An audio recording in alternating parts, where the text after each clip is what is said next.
साथियों, आज हम लोग देखेंगे गतिशीलता के बारे में। किसी आवेश वाहक की गतिशीलता क्या होती है, इसके बारे में हम लोग देखते हैं। ये परीक्षा में पूछा भी जा सकता है। वैद्युत क्षेत्र के कारण किसी आवेश वाहक द्वारा प्राप्त अनुगमन वेग, जब हम किसी चालक तार में पोटेंशियल डिफरेंस लगा देते हैं तो उससे वैद्युत क्षेत्र उत्पन्न होता है।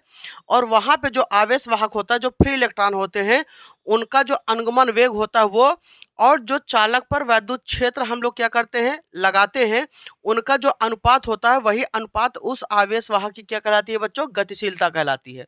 तो हम कह सकते हैं वैद्युत क्षेत्र के कारण किसी आवेश वाहक द्वारा प्राप्त अनुगमन वेग तथा आरोपित वैद्युत क्षेत्र के अनुपात को उस आवेश वाहक की गतिशीलता कहते हैं।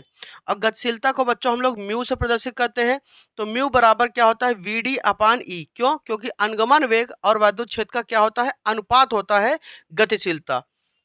अब यहाँ से बच्चों देखा जाए तो यहाँ से अगर देखा जाए तो जो अनुगमन वेग है उसका मात्रक मीटर प्रति सेकंड, और यहाँ पर वैद्युत क्षेत्र का जो मात्रक है बच्चा वो न्यूटन प्रति कूलाम। ये कूलाम कहाँ जाएगा, ऊपर, और ये न्यूटन सेकंड के पास आएगा।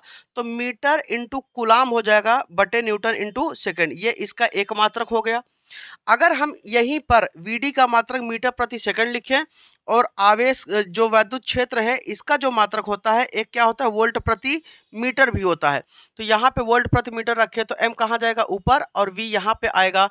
तो क्या हो जाएगा, m क्या हो जाएगा, मीटर स्क्वायर प्रति वोल्ट इंटू सेकेंड। तो ये इसका क्या हो गया, दूसरा मात्रक हो गया।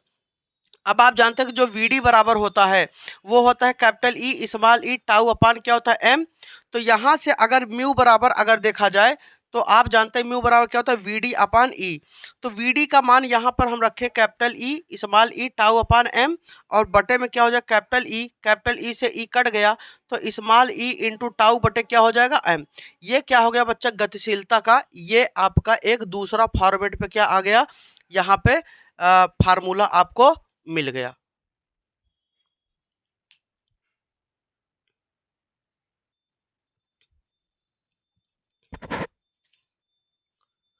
तो बच्चों हम लोग यहाँ पे एक और टॉपिक देखते हैं जिसका नाम है गतिशीलता तथा धारा घनत्व के बीच में संबंध। तो गतिशीलता और धारा घनत्व के बीच में संबंध क्या होता है, हो सकता है 2 नंबर से पूछा ही जा सके। अगर नहीं हो सकता तो इस पे सवाल भी आप लगा सकते हैं। देखिए म्यू बराबर क्या होता है, Vd अपान ई, आपने पढ़ा है अभी बताया हमने। और Vd बराबर क्या होता है, I अपान NEA होता है। अनुगमन वेग बराबर धारा बटे मुक्त इलेक्ट्रॉन की संख्या इंटू इलेक्ट्रॉन पर आवेश और क्रॉस सेक्शन एरिया।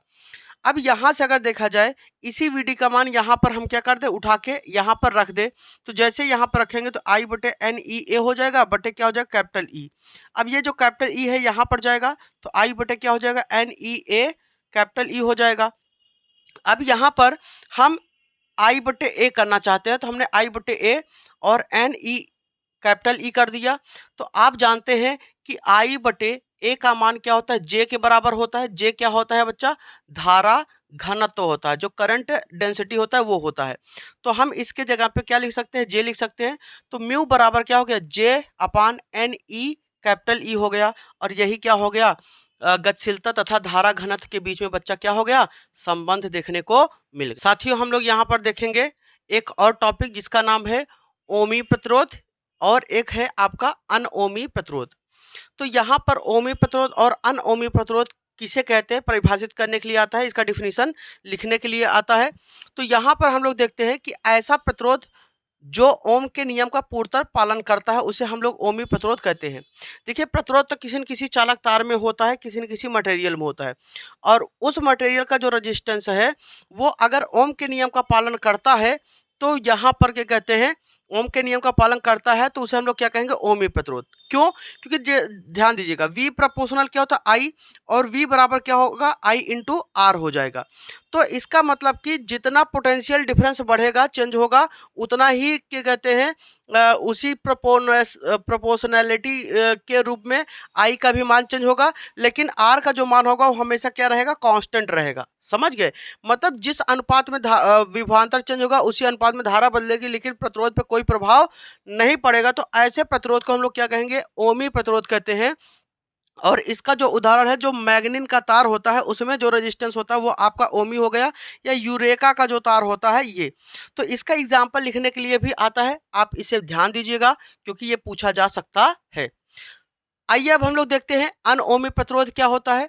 तो यही बात यहाँ पे हम लोग कहेंगे अनओमी। देखिए ओमी का मतलब ओम का नियम का पालन करे और अनओमी का मतलब जो ओम के नियम का पालन ना करे। तो हम लोग कह सकते हैं कि ऐसा प्रतिरोध जो ओम के नियम का पालन नहीं करता है, पूर्ण रूप से पालन नहीं करता है, उसे हम लोग क्या कहेंगे, अनओमी प्रतिरोध कहते हैं। और इसका जो उदाहरण है वो पहला है डायोड वाल्व और दूसरा क्या है, वैद्युत बल्ब का जो फिलामेंट होता है, जो तंतु होता है, वो इसका क्या है, उदाहरण है।